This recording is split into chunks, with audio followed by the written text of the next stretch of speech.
One of the critical tests that we don't do very often is a combination of a person's resistance with the flooring system.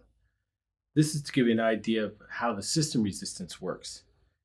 This is before you do the walking test. This should be done. Again, this should be done in an environmentally controlled atmosphere, 23 degrees C, 12% relative humidity. So again, first thing I want to do is to check that my system can read high enough. So I have an insulator that I'm stepping on with my ESD control shoes. I'm holding a probe, which is simply just a round stock metal that's connected to the meter. So it's going to go through the shoes, through the floor, through me to the meter, detecting that system. So if we look at the first measurement, you can see with the insulator there, I'm at 10 to the 11th ohms, well above the 10 to the 9th, which is the requirement for the system. So I step off, take the insulator off.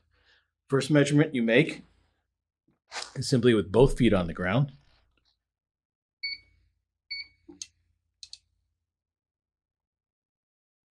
And you can see it's just over 10 to the 6th. So that means it made the switch from 10 to 100 volts at 10.6. Then you have to measure each foot individually. So I'll do my left one first.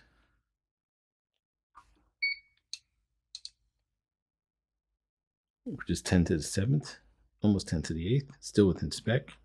And then I'll do my right one.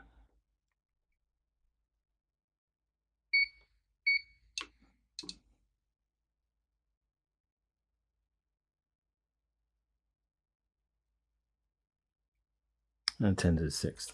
You would repeat these measurements for at least 3 times in separate spots on the floor. In this case, I'm just doing one sample to show you how the measurements are made.